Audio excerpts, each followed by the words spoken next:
नमस्कार प्रेक्षक हो, आचार्य 90 FM यो ऑन रेडिओमध्ये मी तेजस्विनी आपलं मनपूर्वक स्वागत करते। आपण नेहमीच विविध क्षेत्रातील नामांकित मान्यवरांना आपल्या आचार्य 90 FMच्या मार्फत भेटत असतो आणि त्यांच्याकडून त्यांचा जीवन प्रवास उलगडून घेत असतो। आज विशेष कार्यक्रम पॉडकास्ट तुमच्यासाठी आम्ही सादर करतोय आणि तो आहे प्रसिद्ध अभिनेते राज कपूर यांच्या जन्मशताब्दी वर्षानिमित्त आज आपण प्रसिद्ध अभिनेते राज कपूर यांच्याविषयी जाणून घेणार आहोत आणि त्यासाठी मी खास प्रदीप देसाई सर यांच्याकडे आलेले आहे। सर नमस्कार, तुमचं सर्वप्रथम स्वागत आहे आमच्या आचार्य 90 FM या चॅनलवरती। आणि सरांची थोडक्यात ओळख म्हणजे खरं तर गरज नाही आहे, प्रदीप देसाई नाम ही काफी आहे, कारण त्यांचा स्वरयोग हा स्वतःचं त्यांची निर्मिती संस्था आहे जी 1998 पासून जवळजवळ 25 वर्ष ते या विविध संकल्पनांवर आधारित कार्यक्रम करत असतात आणि आपण त्यांना बरेच त्यांचं निवेदन क्षेत्र त्यांचा अभ्यास खूप गाढा आहे आणि अनेकदा तुम्ही वेगवेगळ्या कार्यक्रमांच्या ठिकाणी त्यांना नक्कीच ऐकलेलं असेल। तर आज सरांकडनं जाणून घ्यायचं आहे प्रसिद्ध अभिनेते राज कपूर यांच्याविषयी आणि सरांचा स्वतःचा यूट्यूब चॅनल देखील आहे स्वरयोग, तो तुम्ही लाईक शेअर आणि सबस्क्राईब करू शकता। तर सर सुरुवात करूया आपण।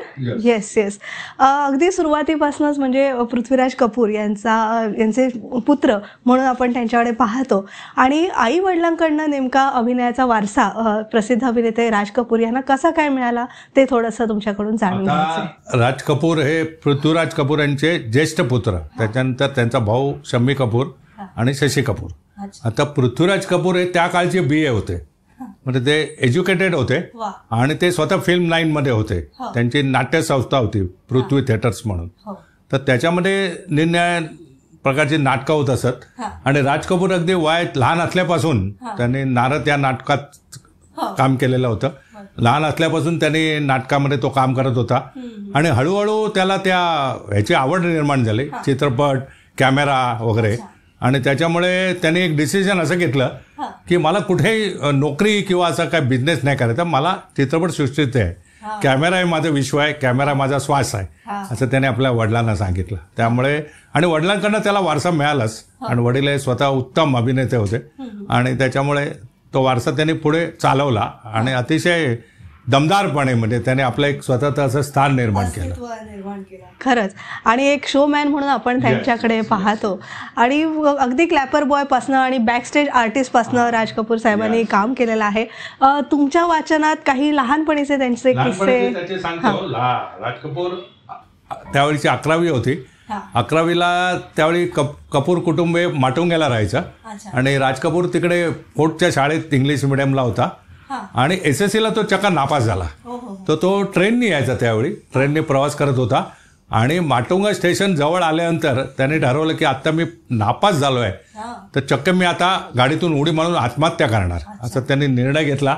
पण त्याच वेळी ती गाडी स्टेशनमध्ये शिरताना तिथे एक जण असंच गाडी खाली पडून तो मृत्यू पावला होता आणि त्याचं ते बघून त्याने, तो असा तळमळत होता, त्याचं ते बघून त्यांनी ते आपले विचार बदलले आणि त्यांनी ते आत्महत्या करण्याचा विचार बदलला। तो सरळ घरी गेला आणि पृथ्वीराज कपूर होते घरामध्ये, तो वडिलांना म्हणाला, डॅडी मैं SSC में फेल हो गया हो। तो डैडी बोले उसमें क्या है, नेक्स्ट ईयर पास हो जाएगा, पढ़ाई करो। नहीं, मुझे अभी आगे पढ़ने का नहीं है, मुझे फिल्म लाइन जाने का है। तर पृथ्वीराज कपूर काही बोलले नाहीत त्याला। दुसऱ्या दिवशी पृथ्वीराज कपूरने केदार शर्माला फोन केला आणि केदार शर्माला फोन केला आणि त्याला असं सांगितलं की बाबा माझा असाचा मुलगा आहे आणि त्याला चित्रपटसृष्टी द्यायचं आहे।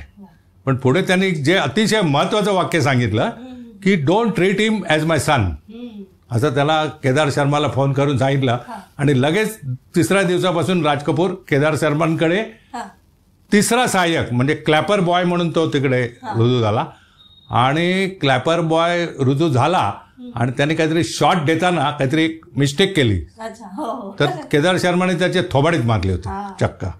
तर थोबाडीत मारली खरी, दुसऱ्याचा असता तर त्याला इन्सल्ट वाटला असता, पण राज कपूरने आपल्या एका मुलाखतीत दिला ही थोबाडीत खाल्ल्यामुळे आज जो मी का आहे ते त्यांच्या थोबाडीत खाल्ल्यामुळे आहे म्हणाला, म्हणजे असं ते त्यांनी पॉझिटिव्ह घेतलं त्या काळात आणि राज कपूरची वाटचाल चालू होती। आता एक प्रश्न नेहमी लोकांना असतो की राज कपूर आणि मुकेश हे एक समीकरण आहे, पण राज कपूरला पहिला प्लेबॅक कोणी दिला असेल? तर राज कपूरला पहिला प्लेबॅक दिला स्नेहल भाटकरांनी। नीलकमल नावाचा एक पिक्चर होता आणि त्याला स्नेहल भाटकरांचाच संगीत होता, त्याच्यामुळे त्या पिक्चरमध्ये राज कपूरने हिरोचं काम केलं होतं. आणि चक्क राज कपूरचा पहिला प्लेबॅक म्हणजे स्नेहल भाटकर. त्याच्यानंतर मग मुकेश आला. मुकेश म्हणजे 90% मुकेशच होता. एक अपवाद वगळता 1-2 गाणी एक दिल सौ अफसानेमध्ये रफीचा दिलेला आहे. आणि मन्नाडेचा त्यांनी बऱ्यापैकी आवाज वापरला शंकर जयकिशनने. चोरी चोरीमध्ये प्यार हुआ इकरा हुआ, ये रात बिगी बिगी, मस्ती भरा है समा, ही गाणी मन्नाडेने गायलेली आहेत. पण राज कपूर आणि मुकेश एक समीकरण होतं. म्हणजे राज कपूर असलं की मुकेश ठरलेला असायचा. पण राज कपूरचं काय झालं, राज कपूरने वयाच्या 23व्या वर्षी पहिला पिक्चर निर्माण केला, आग. 1948 साल होतं. आणि त्यावेळी शंकर जयकिशन जे होते हे पृथ्वी थिएटर म्हणजे ती नाटकं असत त्याच्यामध्ये शंकर तबला वाजवायचा आणि जयकिशन हार्मोनियम वाजवायचा.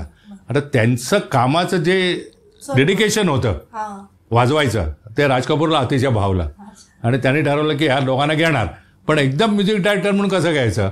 म्हणून पहिला आग पिक्चरला राम गांगुलीने संगीत दिलं. ते उत्तम सरोदवादक होते आणि शंकर जयकिशनने त्यांना असिस्ट केलं. पण आता नियती कशी असते बघा. 48ला आग आला, राम गांगुलींचं संगीत, शंकर जयकिशन असिस्टंट. 49 मध्ये बरसात आला, Shankar Jaikishan music director, Ram Ganguly assistant. म्हणजे असा प्रकार असतो. म्हणजे नियती कधी काय करेल हे सांगता येत नाही. आणि आग पिक्चर तेवढा चालला नाही, फारसा नाही चालला. पण बरसातनी मात्र काय, बरसातनी गवत आणि लता मंगेशकर त्यांच्याकडे पहिली गायली. ते गाणं होतं जिया बेकरार आहे चाहे बार आहे. हे लता मंगेशकर शंकर जयकिशनकडे गायलेलं पहिलं गाणं. आणि राज कपूरचं एक वैशिष्ट्य होतं की चित्रपट यायच्या आधी तो रेकॉर्ड त्याच्या बाजारात विक्रीला उपलब्ध असायच्या. त्यामुळे त्या बरसातची एवढी विक्री झाली की त्यावेळी HMV कंपनी बँगलोरला रेकॉर्ड्स बनवायचे. तर इथून तार गेली बँगलोरला की सगळं प्रोडक्शन बंद काढा आणि फक्त बरसातचे रेकॉर्ड काढा. एवढा विक्रमी खप त्या काळात बरसातचा झालेला होता. आणि बरसातमध्ये जवळजवळ 11 गाणी होती, 9 गाणी लतामाईने गायलेली होती, एक मुकेशचं गाणं होतं.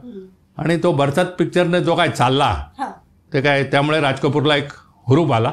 आणि राज कपूरने मग नंतर आपल्या कामाला जो त्यांनी सुरुवात केली तर त्याला यश मिळतच गेलं. पण त्याचा एक थीम अशी होती की तो सामान्य माणसांवर पिक्चर काढायचा. तो असं कधी तुम्ही त्याला बघा, कधी असा हिरो म्हणून तो दिसणार नाही तुम्हाला. अनाडी बघा किंवा जी देशमुखांगा तर डाकूच्या ह्याच्यावर आहे. आणि विविध त्याचा स्पॅन वेगवेगळा मोठा होता. म्हणजे व्यक्तिरेखांचा कॅरेक्टरचा स्पॅन खूप मोठा होता. अभ्यास होता. तो गाणं शिकला होता त्याच्यामुळे. आणि त्याला विविध तऱ्हेची इन्स्ट्रुमेंटची माहिती होती त्याला. म्हणजे अकॉर्डियन पासून सगळं त्याला माहिती होतं. तो शंकर जयकिशनला हे सांगायचा की मला हे असं पाहिजे तसं पाहिजे. ते सांगायला तुमचा अभ्यास असावा. शंकर जयकिशनला ज्यावेळी तुम्ही सांगता गाण्यासंबंधी तर तुमचा त्याचा अभ्यास पाहिजे त्याचा. त्यामुळे त्याचा तो अभ्यास होता. तो गाणं शिकलेला होता त्याच्यामुळे. आणि त्याचा चित्रपटात त्याचा श्वास होता. म्हणजे तो म्हणतो मी चित्रपटाशिवाय मी जगू नाही शकत. चित्रपट हे त्याचं श्वास म्हणा सगळं होतं. त्याचं सगळं विश्वच त्याचा चित्रपट होता. त्यामुळे तो चिकार रमला. आणि पुढे मग त्याने बरेच चित्रपट काढले. थोडं भालजी पेंढारकर यांच्यावर त्यांनी नारदाची भूमिका असलेला चित्रपट केला. म्हणजे मराठीतला थोडं त्यांचं काम जाणून घ्यायचं. मराठीत हिंदीमध्ये. अच्छा, हिंदी केलं नाही. अच्छा, हिंदीमध्ये. हा. आणि पण एक आपल्याला असतं ना एक स्टारडम, म्हणजे वडील एवढे मोठे ऍक्टर आणि त्यांचा आपल्याला तेवढ्या त्यांच्या तोडीचं काम करायचंय किंवा त्यांच्या जवळपास पोहोचेल एवढं काम आपल्याला करायचंय असं प्रत्येक मुलाला वाटत असतं. आपल्या आई वडिलांचे जर आदर्श असतील तर थोडं आता जसं टेन्शन असतं, स्टारडम असतं, तर ते तेव्हा त्यांच्या मनावर होतं का? हा, असणारच ना. कारण वडील एवढे मोठे आणि परत ते नुसते ऍक्टर नव्हते, ते वेल एज्युकेटेड होते. त्या काळचे ते BA होते. आणि राज कपूर नॉन मॅट्रिक. तो मॅट्रिकला फेल झाला आणि तो शिकलाच नाही पुढे. त्यामुळे एक प्रकारचं दडपण हे असणारच. आणि आपण जे काय करतो ते वडिलांना कितपत भावतं ही भावना त्याच्या मनात असणार. पण त्यांनी जे काही केलं काम पुढे म्हणजे सगळ्या लोकांना तो, आणि त्याला शेवटी दादासाहेब फाळके अवॉर्ड पण मिळाला. ते उगीच मिळत नाही अवॉर्ड. तो अवॉर्ड जे मिळतं ते तुम्ही केलेल्या तुमच्या योगदान चित्रपटसृष्टीत त्याच्याबद्दल ते अवॉर्ड दिलं जातं. आणि इट इज मानाचा अवॉर्ड आहे ते. दादासाहेब फाळके हे सगळ्या लोकांना मिळत नाही. तर राज कपूरला ते मिळालं आणि ते अवॉर्ड कसं मिळालं ते मी नंतर बोलेन. त्याची एक चांगला किस्सा आहे त्याचा, तो मी आता थोडंसं त्यांच्या अभिनेत्रींविषयी जाणून घ्यायचं आहे. त्यांच्याबरोबर ज्यांनी काम केलं त्या अभिनेत्रींविषयी तुमच्याकडून जाणून. त्यांच्याबरोबर त्यांची फेवरेट अभिनेत्री नर्गिस होती. नर्गिस बरोबर त्यांनी बरेच पिक्चर केले आणि काय झालं, ती नर्गिस त्यावेळी लग्न झालेलं नव्हतं आणि राज कपूर हा दिसायला अतिशय सुंदर होता, गोरा पान, घारे डोळे, त्यामुळे नर्गिस त्या काळात त्याच्या प्रेमातच पडली. पण तिला कळलं की याचं लग्न झालेलं आहे आणि त्याला 2-3 मुलं आहेत, त्यामुळे हळूहळू तिने त्याच्यातनं अंग काढून घेतलं आणि मग नंतर राज कपूर बरोबर ती फारशी दिसली नाही. मग ते राज कपूरने मग अनेक राज कपूरने नूतन बरोबर काम केलं आहे, माला सिन्हा बरोबर काम केलं आहे, वहिदा रहमान बरोबर काम केलं आहे, असे अनेक हेमा मालिनी बरोबर काम केलं आहे. आणि नंतर शेवटी काय झालं, तो नवीन म्हणजे अभिनेत्रींकडे ते काम करायला लागला. पण त्याची एक वेगळी पद्धत होती, पण ती आता इथे मी बोलत नाही. त्याचे चित्रपट तुम्ही जर बघितलेत तर थोडंसं अंग प्रदर्शन नटींचा हा त्याचा एक खास भाग होता आणि प्रत्येक चित्रपटात तुम्हाला असं एक दृश्य दिसेल की त्याच्यामध्ये त्या नटीने अंग प्रदर्शन केलेलं आहे. उदाहरणार्थ तुम्ही बॉबी बघा किंवा मेरा नाम जोकर, हे असे पिक्चरमध्ये म्हणजे हे आता बोलण्यासारख्या गोष्टी नाहीत, पण ते इट इज काळाची गरज होती आणि काही वेळा सगळ्या नट्यांना ते आवडायचं नाही, तर काही ते आवडायचं नाही. तर पण काही नटी आता कुठली ती काय त्या आता नटीचं नाव मला पटकन आठवत नाही, त्यांनी त्याच्यात काम केलं होतं बऱ्याच चित्रपटांमध्ये. आपण असं म्हटलं बऱ्याच अभिनेत्री त्याने काम केलं आणि पण खास ते रमले नर्गिस बरोबर ती जोडी अशी अजरामरा. आता तुम्ही बघा तुम्ही आता तुम्ही जर प्यार हुआ इकरार हुआ गाणं बघितलं तर सुरुवातीला ते पीस वाचतो आणि त्याच्यानंतर नर्गिस जो अभिनय करते तो खरोखर बघण्यासारखा आहे. तुम्ही ते गाणं बघा मायन्यूटली, मग तिच्या चेहऱ्यावरचे जे विभ्रम आहेत ते बघण्यासारखे आहेत खरोखर. आणि राज कपूरचं काय होतं, राज कपूरला एखादं गाणं जर त्याला शूट करायचं असेल ना, तो कुठेही प्रवास करायचा, मग त्याला तो जोपर्यंत इफेक्ट नाही मिळायचा, त्याला उद्या पाहिजे सगळे ढग जमा झाले आहेत, बारिश पाऊस हळूहळू पडतोय असं त्याला मिळेपर्यंत तो प्रवास करत राहायचा आणि मग तो ठरवायचा की आता इथे हे गाणं इथे शूट करायचं आहे. नक्कीच. राज कपूर साहेबांबद्दल तुमच्याकडनं अजून माहिती जाणून घेणार आहोत. एक छोटीशी विश्रांती घेऊया आणि आपल्या ह्या रंगलेल्या गप्पा अशा सुरू ठेवूया. प्रेक्षक, तुम्ही ऐकत आहात प्रदीप देसाई सर यांना आणि आज आपण राज कपूर स्पेशल पॉडकास्ट करत आहोत. तुम्ही ऐकत राहा Acharya 90 FM yo on radio.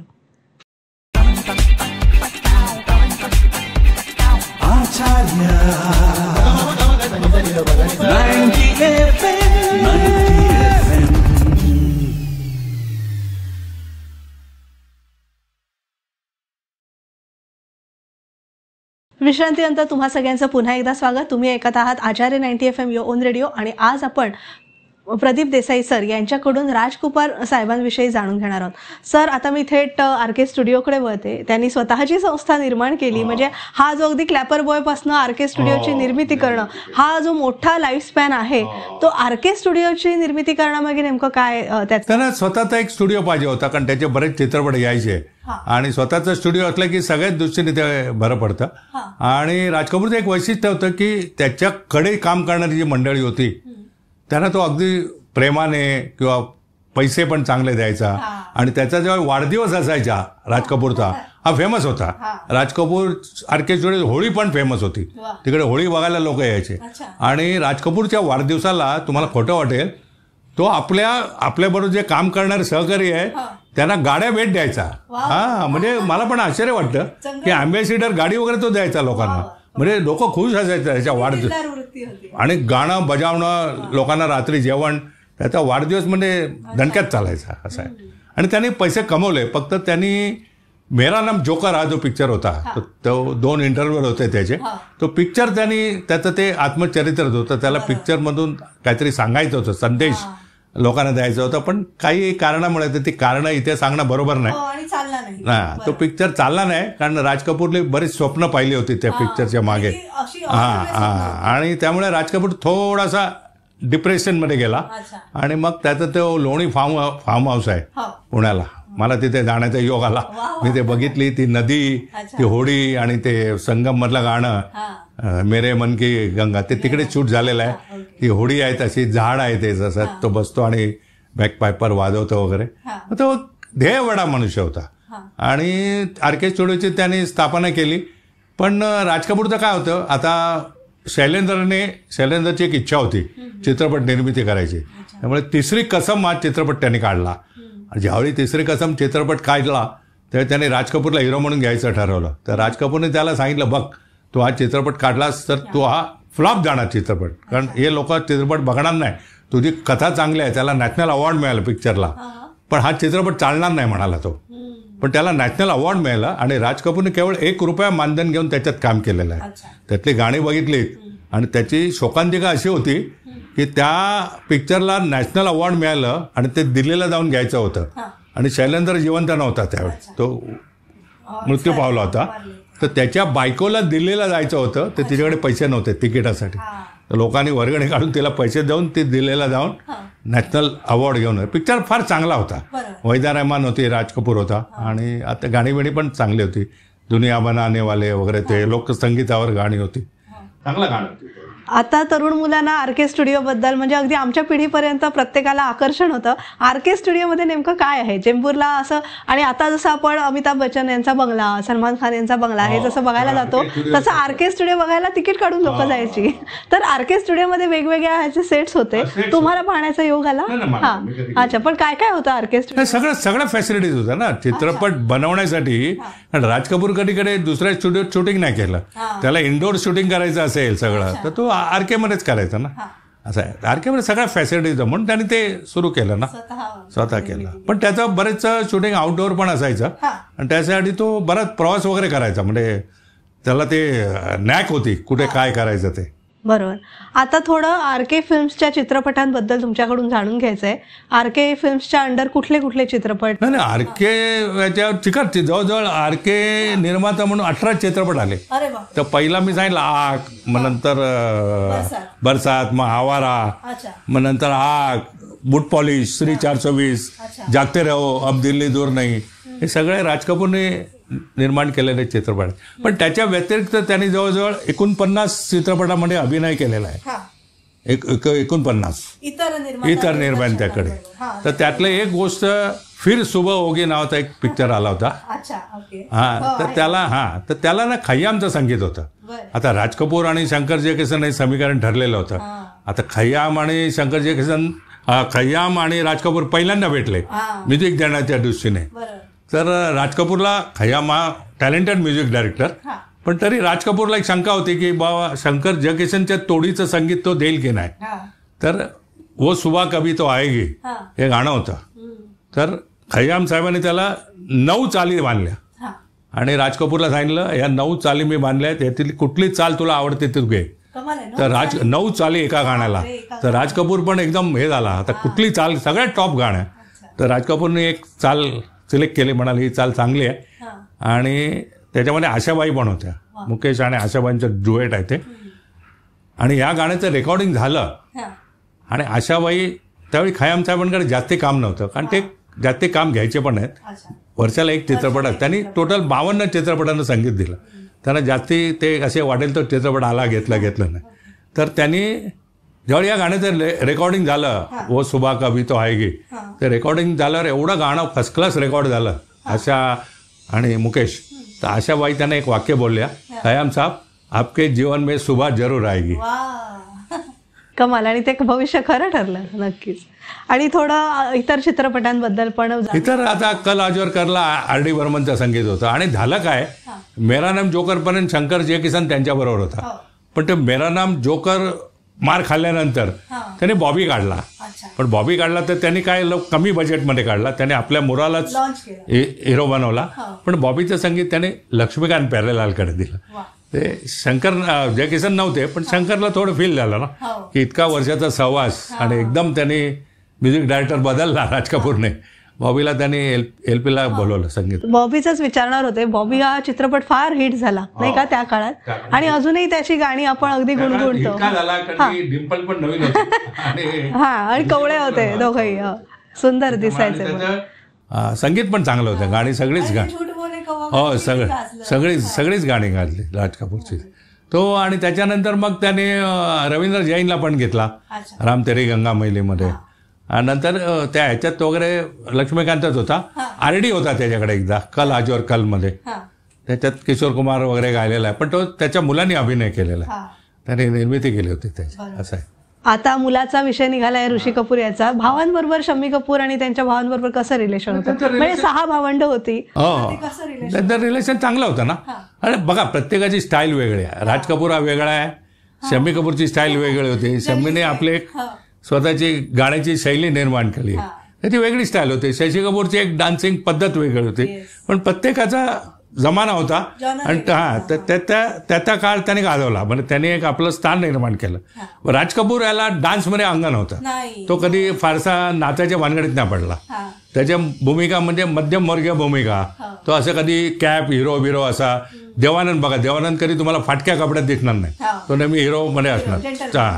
तसा राज कपूर नव्हता. राज कपूरला त्याच भूमिका, भिकारी असेल किंवा काय असेल तर त्याला आवडायचे. त्याकडे सामान्य माणूस, सामान्य माणसासाठी त्याने चित्रपट बनवले.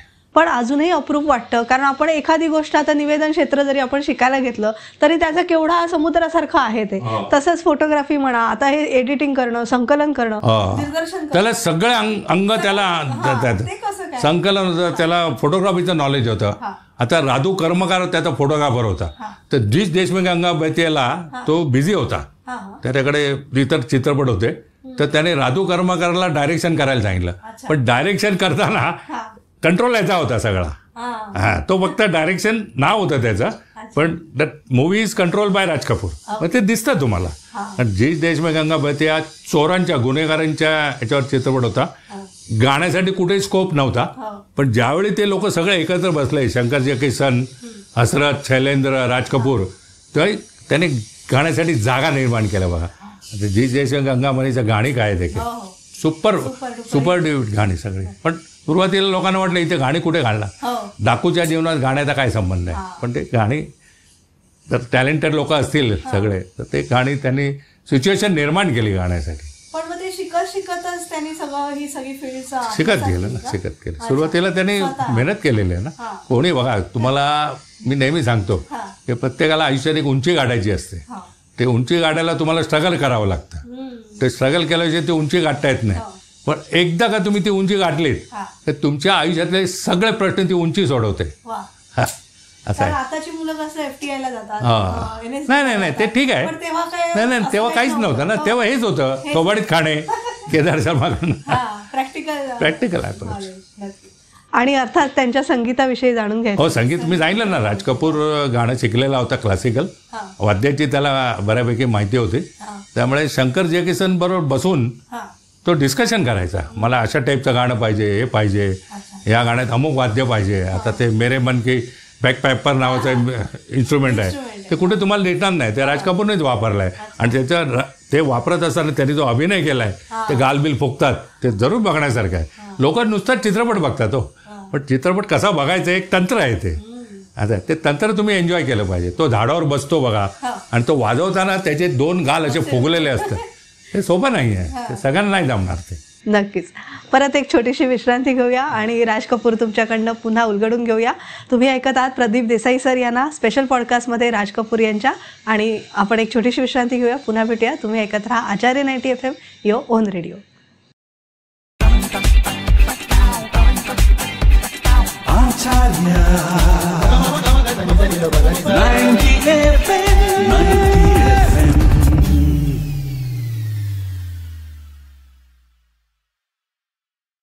ब्रेक नंतर तुम्हा सगळ्यांचं पुन्हा एकदा स्वागत. तुम्ही ऐकत आहात Acharya 90 FM your own radio. आणि आज आपण प्रदीप देसाई सरांकडनं शोमॅन राज कपूर यांच्याविषयी जाणून घेतोय. सर, आता 80च्या दशकाच्या सुरुवातीला राज कपूर यांनी स्त्रीवादी भूमिका असलेल्या सामाजिक चित्रपटांचं जास्ती प्राधान्य दिलं. आणि माझे सगळ्यांचेच आवडते म्हणजे सत्यम शिवम सुंदरम 1978, प्रेमरोग 1982 आणि राम तेरी गंगा मैली 1985 या चित्रपटांची निर्मिती आणि दिग्दर्शन केलं. मला हे खरं लिहून वाचावं लागतंय, पण तुमचं सगळं मुखोद्गत आहे. तर स्त्रीवादी भूमिकांविषयी त्यांनी जे चित्रपट केले त्याविषयी थोडंसं तुमच्याकडून. आणि आता त्यांच्या शेवटी आपण आलोय मुलाखतीच्या त्या पुरस्कारांविषयी सांगते. 3दा त्यांना राष्ट्रीय पुरस्कार मिळाले, विविध प्रकारातील 11 फिल्मफेअर पुरस्कार मिळाले आणि तब्बल 21 नामांकनं मिळाली. अनाडी आणि जिस देश में गंगा बहती है या चित्रपटासाठी सर्वोत्तम अभिनेत्याचा तर संगम, मेरा नाम जोकर आणि प्रेम रोग या चित्रपटांसाठी सर्वोत्तम दिग्दर्शकाचा फिल्मफेअर पुरस्कार मिळाला. फिल्मफेअरने जीवनगौरव पुरस्कार दिलाय. स्टार अवॉर्ड्सने शतकातील सर्वोत्तम दिग्दर्शक आणि शतकातील सर्वोत्तम शोमॅन हे पुरस्कार देऊन त्यांना गौरवलेला आहे. पुरस्कार आणि राज कपूर यांना तुम्ही कसं? पुरस्कार हा जो असतो ना, हा पुरस्कार काही लोक म्हणतात पुरस्कारासाठी आम्ही काम नाही करत, आवडीसाठी. पण पुरस्कार हे त्याला मिळालेली ऊर्जा आहे. ती पुरस्कारामुळे काय होतं की त्याला एक ऊर्जा मिळते की आपण जे काय काम करतोय ते लोकांना आवडत आहे, त्याच्यासाठी हा पुरस्कार येतो. पुरस्कारामुळे त्या बावल्या फिल्मफेअरच्या घरात ठेवून काय त्याचा फायदा नाही फार. पण त्या पुरस्कारामुळे काय होतं, त्यांना उमेद येते आपण काहीतरी करतोय चांगलं आणि याच्याविषयी चांगलं आपण काहीतरी करूया, असं त्यांचं ते असतं. आता संगम चित्रपटाचं एक मला आठवलं की राजेंद्र कुमारने त्याच्यात भूमिका केली आहे. तर ही भूमिका करायला त्यांनी दिलीप कुमारला विचारलं होतं.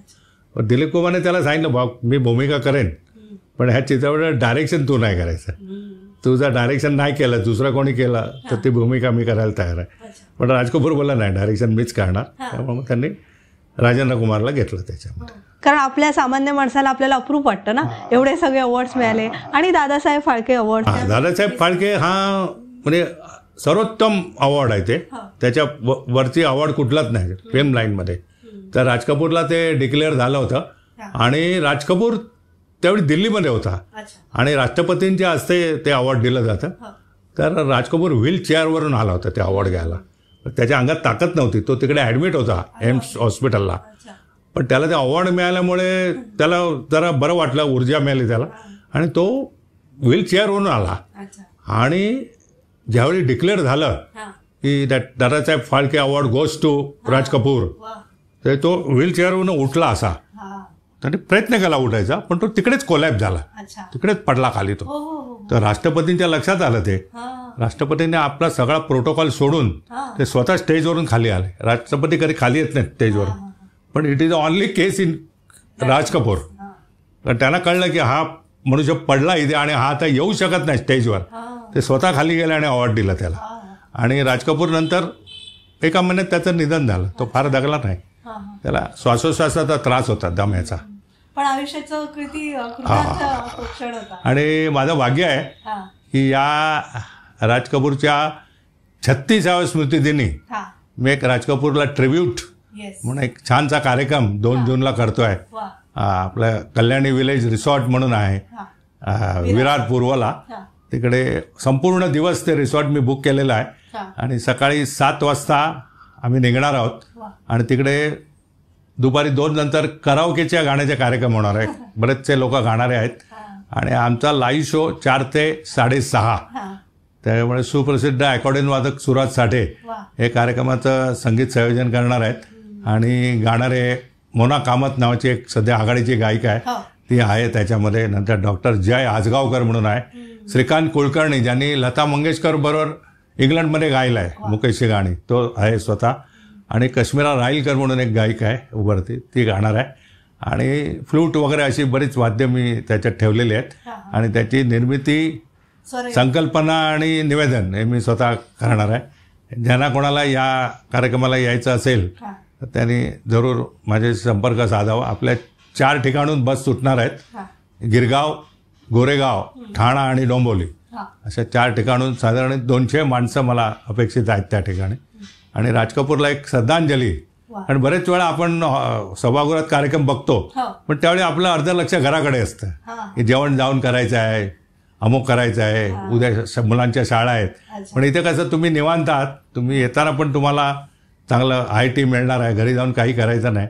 आणि मनसोक्तपणे 2.5 तास तुम्ही राज कपूरच्या गाण्यांचा आस्वाद घ्या. त्यांच्या आठवणी मी सांगणार आहे, सगळे किस्से जे आज आपल्याबरोबर सांगितलं तर ते सगळे सांगणार आहे.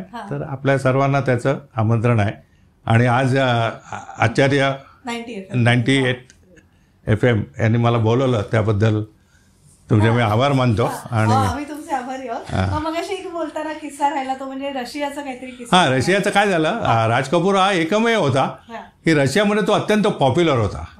तर एकदा तो रशियात गेला होता फिरण्यासाठी आणि तिकडच्या लोकांना कळलं की हा इथे आलेला हॉटेलमध्ये.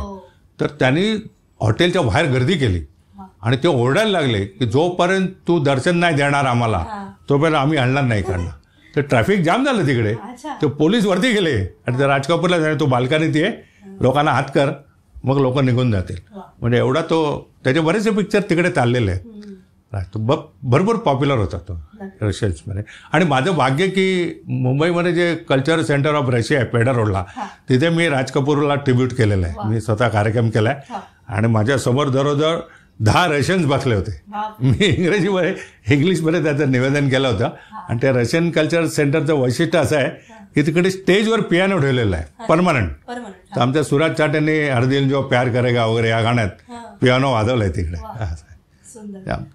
खरंच या गप्पा न संपणाऱ्या अशा आहेत आणि राज कपूर साहेब हा विषय न संपणारा असा आहे. तरी तुम्ही खूप विविधतेने सगळ्या आपल्या पैलूंना आपण थोडा हातभार लावला आणि तुमच्याकडून राज कपूर साहेब यांना उलगडून घेण्याचा आपण छोटासा प्रयत्न केला. प्रदीप देसाई सर, तुम्ही आमच्या आचार्य 90 FM या चॅनलमध्ये ही खूप राज कपूर स्पेशल हा पॉडकास्ट दिलात, त्याबद्दल मनपूर्वक आभार व्यक्त करते. धन्यवाद. प्रेक्षक हो, आज आपण राज कपूर स्पेशल पॉडकास्टमध्ये प्रदीप देसाई सर यांचे अनुभव जाणून घेतले. पुन्हा एका नवीन सेलिब्रिटींसह भेटूया पुढील कार्यक्रमात. तोवर मी तेजस्विनी आपला निरोप घेते. तुम्ही मात्र ऐकत राहा Acharya 90 FM yo on radio. धन्यवाद.